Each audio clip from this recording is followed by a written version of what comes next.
மாண்புமிகு தமிழ்நாடு முதலமைச்சர் அவர்கள் பொறுப்பேற்றவுடனேயே மீன்வளத்துறையின் பெயரை மீன்வளம் மற்றும் மீனவர் நலத்துறை என்று மாற்றம் செய்தது ஒன்றே மீனவர்கள் மீது அவர் கொண்ட அக்கறையின் வெளிப்பாடாகும். மாண்புமிகு தமிழ்நாடு முதலமைச்சர் அவர்கள் நாட்டிலேயே முதன்முறையாக மீனவர்களுக்கான பிரத்யேக மீனவர் நல மாநாட்டினை ராமநாதபுரம் மாவட்டத்தில் நடத்தி 1000 கோடி மதிப்பிலான நலத்திட்டங்களை அறிவித்து அனைத்தும் செயல்படுத்தப்பட்டுள்ளன. மீன்பிடி தடைக்கால நிவாரணத் தொகை 8000 ரூபாயாக உயர்த்தப்பட்டு கடந்த 4 ஆண்டுகளில் 518 கோடியே 53 லட்சம் ரூபாய் நிவாரணம் வழங்கப்பட்டுள்ளது. மீன்பிடி விசைப்படகுகளுக்கு வரி விலக்கு அளிக்கப்பட்ட டீசல் ஆண்டுக்கு 19000 லிட்டர் வீதம் 4266 மீன்பிடி படகுகளுக்கு டீசல் மானியத்தில் விநியோகிக்கப்பட்டுள்ளது. நாட்டு படகுகளுக்கு வரி விலக்கு அளிக்கப்பட்ட டீசல் 4400 லிட்டர் வீதம் 12592 மீன்பிடி படகுகளுக்கு டீசல் மானியத்தில் விநியோகிக்கப்பட்டுள்ளது. நாட்டு படகு மீனவர்களுக்கு 1000 இயந்திரங்கள் 4 கோடியே 80 லட்சம் ரூபாய் மானியத்தில் வழங்கப்பட்டுள்ளன. மீனவர்கள் நல்வாழ்வை உறுதி செய்யும் வகையில் பல்வேறு வகையான உட்கட்டமைப்பு வசதிகளை ஏற்படுத்தி வருகிறது. அதன்படி 4 மீன்பிடி துறைமுகங்கள்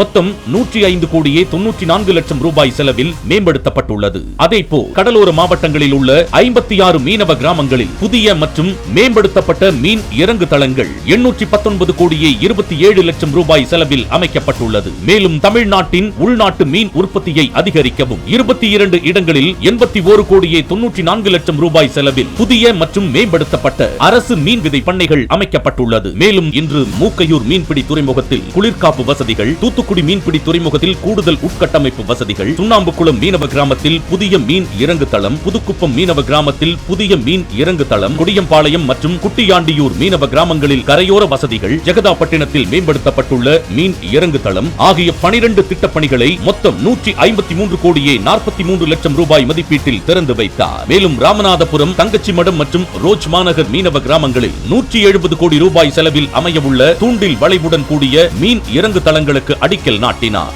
மாண்புமிகு தமிழ்நாடு முதலமைச்சர் அவர்களுக்கு நெஞ்சார்ந்த நன்றி.